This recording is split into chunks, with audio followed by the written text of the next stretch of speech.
42-49 at isang 8-0 run ang ginawa ng Nauhan Exterminators sa unang 3 minuto ng second half. Ginising nga muli ni Romero ang kanilang home crowd sa pamamagitan ng mga plays na kanyang ginawa sa kanyang pagbabalik.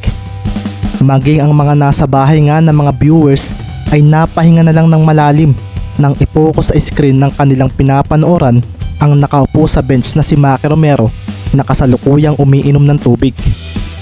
Unti-unti nga ring nakakabuo si Maki Romero ng solid na fanbase sa Nauhan dahil sa kanyang mga ginagawa sa mga paglalaro niya rito at marami na ring mga kababaihan ang umahanga sa kanya. Masasabing ang sikat na si Romero rito sa Nauhan at maging sa Kalapan ay gumagawa na muli ito ng pangalan. Mukhang ang laban din nilang ito sa Mansalay ay ang lalong magpapasikat sa kanya. Habang pabalik nga si Ricky sa kanilang bench ay nakita niya ang frustration sa mukha ng kanilang coach. Napailing na nga lang siya dahil hindi ganito ang gusto niyang makita sa dalaga kapag naglalaro siya sa loob ng court. Palagi mo na lang pinapalakas ang loob ko kapag dehado ako noon sa mga laro. Kahit nga nitong practice game namin sa Rojas, sabi nga ni Ricky sa isip na makikitang tila naglalaho sa pandinig niya ang malakas na cheer sa paligid.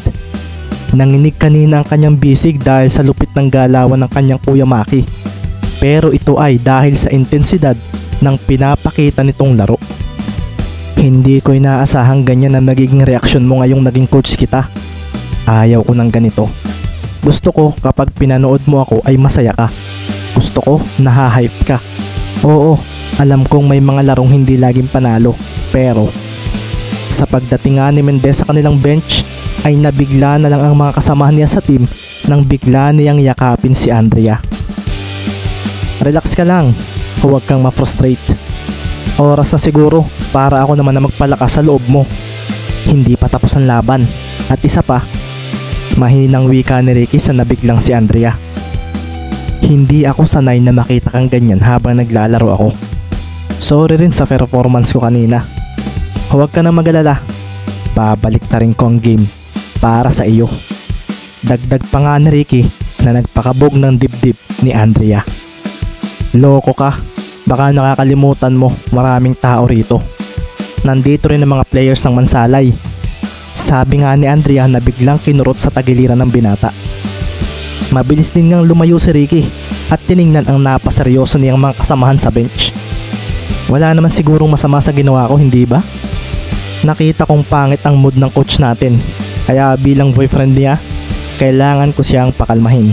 Tama naman ako, hindi ba? Natatawang tanong ni Ricky at binatukan naman siya ni Andrea na biglang ikinatawa ng mga kasamahan niya. Mag-focus ka sa game kung ano-ano ang iniisip mo.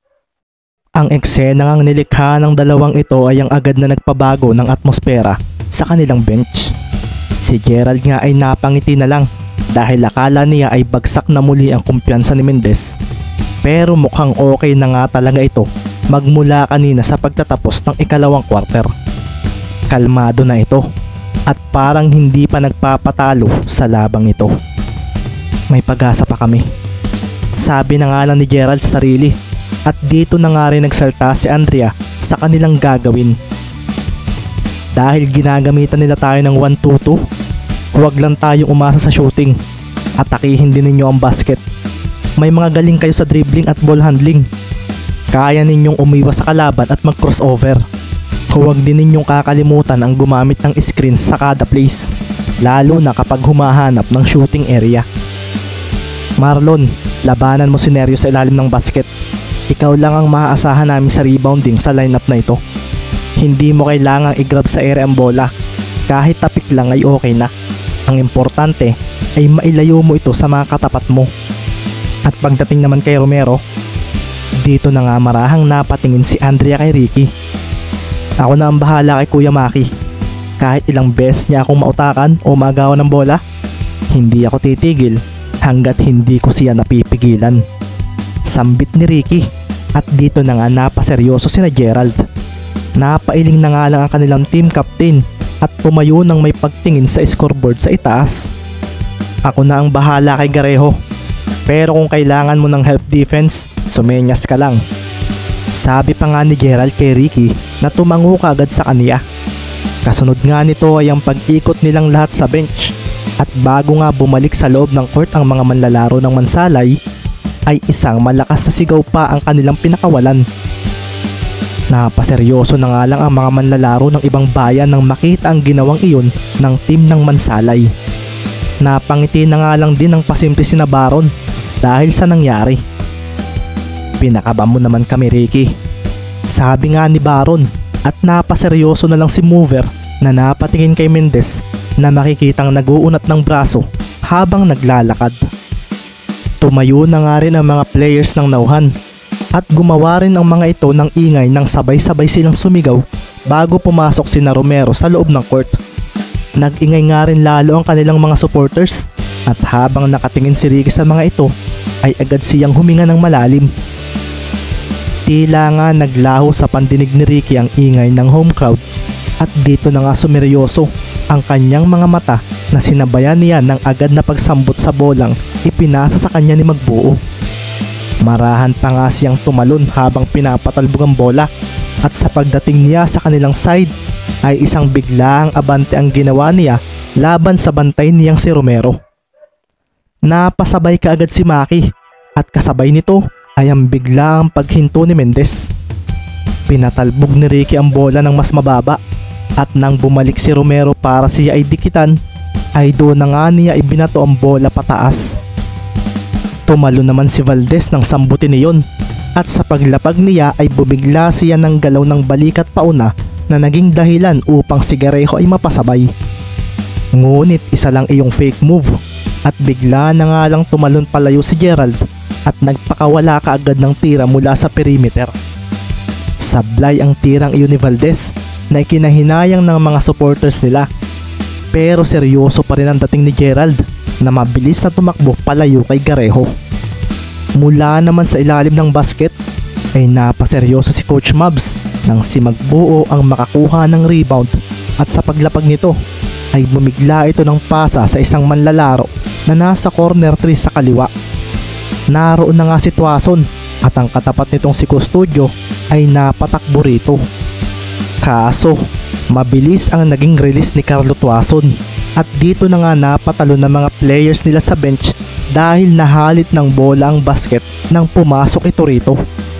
Kasabay nga rin ang pagpasok na iyon ay ang mabilis na pag-inbound naman ng Nauhan dahil si Romero ay mabilis na sumalisi. Ibinato nga ni Nerio ang bola papunta roon at doon na nga napacheer ng malakas ang mga taga-Nauhan dahil mukhang babawian kaagad ni Romero ang kalaban. Pero ang malakas nilang sigawan ay unti-unting naglaho nang makita nila si Mendez na tumalon at sinambot sa ere ang bola bago pa ito mahawakan ni Maki. Ricky, sambit nga ni Maki nang makitang si Ricky ay nasa kanyang likuran nang unahan siya nitong sambutin ng bola.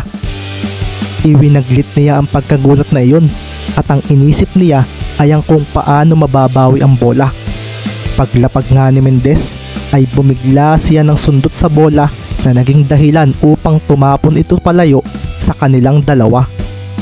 Binilisan ni Romero ang takbo para makuha iyon. Kaso ginitgit siya ni Mendez na binigyan pa siya ng pwersa. Hindi niya habulin ang bola, sabi nga sa sarili ni Maki, at ito ay sa kadahilan ng nakuha ito ni Valdez at dito na nga siya napakuyom ng kamao nang si Mendez na ang nagbigay ng mabilis na pagtakbo pabalik sa kanilang side. Nagpabilisan nga silang dalawa ni Mendez sa pagbalik, kaso bumigla si Ricky ng pagbago ng direksyon papunta kay Gerald para kuhanin ang bola. Ako na ngayon ang pinapahabol mo sabi nga ni Romero sa sarili at lalo siyang napangisi sa nangyayari. Hinabol nga niya si Mendez at mukhang iba na naman ang ginawa nito. Isang screen ang ibinigay nito kay Valdez at napilitan na nga lang si Maki na si Gerald ang habulin dahil na libre ito. Mabilis namang ibinato ni Gerald ang bola sa lumayong si Mendez mula kay Garejo. Sa paglingon nga ni Romero kay Ricky ay agad din siyang naharangan ni Valdez dahil sa screen ito. Si Dexter naman ay naiwan at nakikita ngang nasa ere na si Mendez na seryosong sinipat ang basket gamit ang kanyang shooting form na natutunan niya mula sa kanyang Sir Tuason. Binitawan ni Ricky ang bola mula sa kanyang palad at sa paglapag niya ng paatras ay doon na nga siya napaseryoso dahil hinalit nito ang basket. Kaagad din nga niyang tiningnan ang kanyang Kuya Maki para abangan kung muli na naman itong sasalisi. 48-49 ang score at si Maki ay napangiti na lang sa kanyang isip dahil sa 6-0 run na ginawa ng Mansalay. Pagkakuha nga niya sa bola ay bigla na lang niyang nilampasan si Ricky nang walang kahirap-hirap. Naitawid niya ang bola sa gitna at huminto. Hinintay niya si Ricky at nang tapatan siya nito ay doon na nga bumaba ang kanyang dribbling at inatake ang kanyang bantay. Ginitgit niya si Ricky at sa pagpasok niya sa perimeter ay bumigla siya ng hinto at talon palayo mula sa kanyang defender. Isang pull-up jumper na naman iyon at hinalit nito ang basket nang walang kahirap-hirap. Pagkasambot naman ni Ricky sa bola ay agad niyang ipinasa ito kay Valdez dahil sigurado siyang aagawan siya ng kanyang Kuya Maki. Pagkasambot nga ni Gerald sa bola ay buong bilis na naman nga siyang tumakbo na kaagad na sinabayan ni Romero. Makikita nga rin ang pagtayo ni Magbuo para magbigay ng screen at mukhang alam na ni Maki ang mangyayari. Isa na naman daw itong double screen at makikita nga rin si Alcoba na palapit sa kanila. Si Valdez ay nakatingin na nga rin dito at sa pag-ikot ni Mendez ay doon na nga sumuot si Maki sa gitna ni na Alcoba at Magbuo. Magaling ang ginagawa mo. Pinapahirapan mo ako ngayon, Ricky. Sabi nga ni Maki sa sarili at isang madikit na depensa ang ginawa niya kay Ricky na hindi magawang magamit ang double screen na ginawa ng kasamahan nito. Matinik din talagang defender si Kuya Maki. Sabi na nga lang ni Ricky sa sarili at parang ayaw siyang iwanan ito na talaga naman daw challenging sa kanya kung paano ito lulusutan. Sa pagkakataon namang ito ay wala siyang magagawa kundi ang magtiwala kay Valdez na ngayon ay nilampasan si Garejo. Hindi mo ako kaya, Garejo. Sabi nga ni Gerald at ginamit niyang pangharang ang isa niyang braso at sa pagdating niya sa basket ay agad siyang tumalon para ilagay ang bola sa ring. Pero mula sa tabi niya ay isang block mula kay Neryo ang kanyang natanggap na nagpaingay na naman sa mga taga-nauhan. Ang bola! Sigaw naman ni Gerald sa kanyang paglapag at dito na nga makikita si Alcoba na nagdidilim ang paningin na sinambot ito at si Ledesma ay napahabol dito. Kaso biglang nag-sidestep ang batang iyon na nagpakaba sa mga taga-nauhan. Nakalampas si Alcoba at dito na nga siya tumalon papunta sa basket. Ang taas ng kanyang talon at buong lakas niyang idinakdak ang bola. Pero mula sa kanyang harapan, isang nakakapangilabot na imahe ang biglang nakita ng batang si Alcoba dahil isang block mula kay Romero ang kanyang natanggap. Hindi niya nagawang idakdak ito at ang bola ay tumapon palayo na ikinseryoso naman ng marami dahil nasambot ito ni Mendez. Paglapag ni Maki ay buong bilis siyang tumakbo papunta roon kaso tumalon na kaagad si Ricky mula sa pwesto nito at pinakawalan ng bola mula sa kanyang palad. Hindi ito naabutan ni Romero at ang bola ay makikitang umarko na mula sa 3-point area kung saan ay makikitang lumapag si Mendez. Kumuyom ang kamao ni Ricky sa itaas at doon na nga siya napangalit ng ngipin habang nakatingin sa kanyang Kuya Maki. Hinalit ng bola ang basket at doon na nga nagwala ang mga supporters ng Mansalay dahil ang score ay tabla na sa 51. Si Mendez nga ay makikita pang papalayong umaatras mula kay Romero na napailing na lang sa nangyari. Ayos ang ginagawa mo, Ricky. Yan nga talagang dapat mong gawin. Sabi nga ni Maki sa kanyang sarili at tumingin siya sa kanyang mga kasamahan na parang humihina ang kumpiyansa dahil sa paghabol ng Mansalay. Huwag kayong panghinaan ng loob. Patunay lang ito na malakas na koponan ng ating kalaban. Sabi nga ni Maki Romero na pinagmasdan ang team ng Mansalay na ngayon ay naghihintay sa kanilang side. Akin na ang bola, sabi pa nga ni Romero at sa pagtawid niya sa gitna ng court ay bumigla siya ng talon na ikinahabol kaagad ni Ricky sa kanya. Isang long range 3 ang pinakawalan ni Romero at ang mga manonood ay napanganga na lang dahil pumasok iyon sa basket. Agad na pumuntos ng tres si Romero at si Ricky ay napailing na lang sa nangyari. Nagpabaya raw siya kaya iyon nangyari. Pagkakuha nga ng bola ni Ricky ay agad niyang hinanap si Valdez kaso bantay sarado na ito na Garejo at sa pagharap niya kay Maki ay nabigla na lang siya nang magawa nitong tapikin ng bola mula sa kanyang kamay. Lumampas din sa kanya si Maki at dito na nga umikot ang sapatos ni Mendez at nagdilim ang paningin.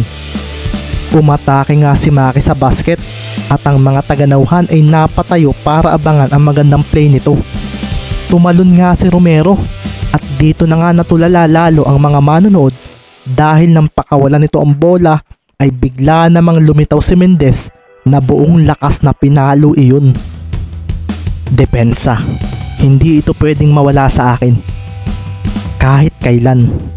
Sigaw niya sa kanyang sarili at napaseryoso na lang siya dahil sumilbato ang referee nang ang braso ni Romero ang kanyang natamaan. Pinakawalan pa rin nga ni Maki ang bola kaso hindi iyon pumasok at sa paglapag nilang dalawa sa ilalim ng basket ay nabalot ng katahimikan ng mga manonood dahil si Ricky Mendez ay makikitang nakangiti habang nakatayo sa harapan ng halimaw na manlalarong si Romero. Muntik na niya akong may block at talagang hinabol pa ako ng isang ito kahit alanganin na. Nasabi na nga lang ni Maki sa isip at napangisi na rin siya nang makita ang itsura ni Ricky. Magaling ang ginawa mo pero hindi yan uubra, sabi nga ni Maki kay Ricky. Talaga ba kuya? Tingnan natin. Nakakatuwa nga, hindi mo na ipasok ang bola. Ibig sabihin napigilan kita kahit foul ang nakuha ko, hindi ba? Dagdag pa nga ni Ricky at nang marinig ito ni Maki ay doon na nga siya napaseryoso. Sa pagtingin nga muli niya kay Ricky ay wala na ito sa kinatatayuan nito. Naglalakad na palayo si Ricky at makikita sa mata niya ang pagliliyab ng determinasyon na mapigilan si Maki Romero hanggang sa siya ay maubusan ng lakas sa larong ito. Si Romero nga ay napatingin na lang sa itaas, sa basket at ganoon din sa bolang nasa kanyang harapan. Si Raulo ang Ricky na ito ah. Tama siya, hindi ko nga naipasok ang tira ko.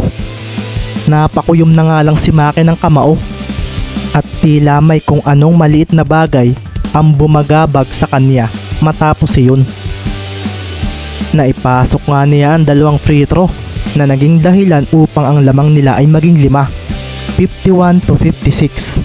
Sa natitirang 5 minuto ng ikatlong quarter ay tila ba may nagbabadyang showdown sa pagitan ng dalawang malulupit na players ang magaganap. Masyado ka kasing mabait sa loob ng court. Pumasok nga ito sa isip ni Ricky ng oras na iyon at kasabay nito ay ang paghingi niya ng bola mula kay Magbuo. Sa pagharap nga niya sa side nila ay doon na nga rin napatayo ang mga manonood nang bumigla si Maki Romero ng steal mula rito.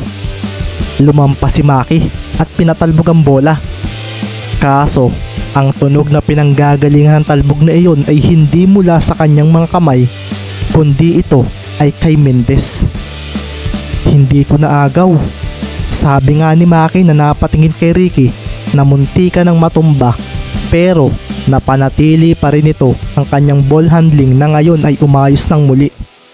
Agad nga ring naiba to ni Mendez iyon sa dumating na si Alcoba bago pa ito mawala at kasabay ng agad niyang pagtakbo ay ang pasimple niyang paglingon kay Romero na parang natigilan ng bahagya. Dahan-dahang umumis ang labi ni Ricky at doon na nga tuluyang nagbago ang tingin ni Romero rito.